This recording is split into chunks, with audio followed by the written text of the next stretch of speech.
Jews and Samaritans did not speak to each other and did not worship together. More importantly, a respectable rabbi and a sinful woman would never have had a conversation in public. The beautiful thing we see in the Lord's encounter with the Samaritan woman in John chapter 4 is that Jesus doesn't care about any of that. Jesus cares about bringing people to the Father. For the Samaritan woman, coming into contact with the living God has drastically altered her direction.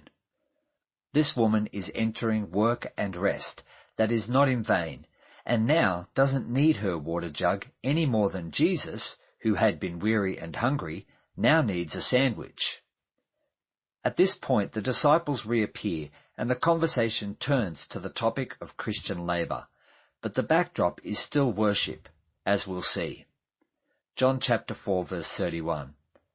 Meanwhile, the disciples were urging him, saying, "Rabbi, eat." But he said to them, "I have food to eat that you do not know about." So the disciples said to one another, "Has anyone brought him something to eat?" Jesus said to them, "My food is to do the will of him who sent me and accomplish his work." There is a kind of labour that leaves you refreshed and satisfied. It's the kind of satisfaction that dwarfs banoffee pie and comes from doing the will of the Father for the sake of others. A person filled with the Spirit is the kind of person who forgets to have breakfast for all the right reasons. It's a productivity that is its own reward and brings with it its own deep satisfaction. John chapter 4 verse 35. Do you not say, "There are yet 4 months, then comes the harvest"? Look, I tell you, lift up your eyes and see that the fields are white for harvest. I sent you to reap that for which you did not labour. Others have laboured, and you have entered into their labour.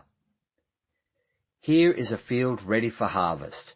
Centuries of seed sowing has taken place, and now is the time for harvest, starting with an unlikely community of Samaritans. While Jesus was talking to the disciples, this woman had dropped her Evian and headed back to town. All she knows is this: I'm busted, I've been found out, and Jesus told me the truth. That's her testimony. That's all she has to say, but she says it. She says it to anyone who will listen.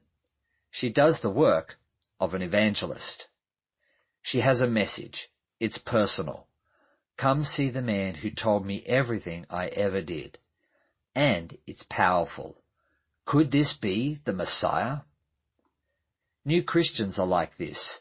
They often talk with great conviction and power. They just open their mouth and let you have it. They don't know very much, but they're highly motivated. They go around telling everybody and anybody the good news. This makes some seasoned churchgoers nervous, and so they start saying things like, "Now, you've got to be sensitive about all this. You've got to scale it down a little bit." And they domesticate you, and they put you in a small white room, and they give you a Bible study leader, and then they sit on you until you calm down. One potential hazard of this kind of domestication is to reduce Christian service to mere busy work. We get busy with programs and committees and small group exercises. We get busy getting everybody else to be busy, as though being busy was a ministry. We talk all about Jesus and what he has said and done without being moved to act on what he has said and done. Now, Christian service is good. Planning and thinking and praying and study are good and commanded. But unless the labour is grounded and motivated by the gut-busting power of a new affection toward Jesus, then it's labour that misses the mark. It's labour without the worship.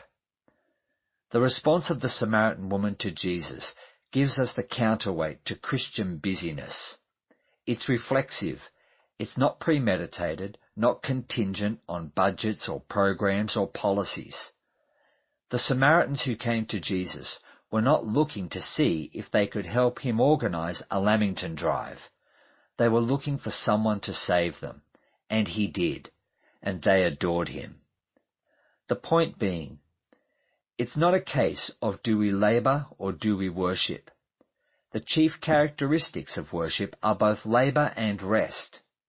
Labour, bounded by the will of God and rendered to others out of a deep affection for Jesus, and rest that comes from being content with the will of God and knowing that our labour for him is not in vain.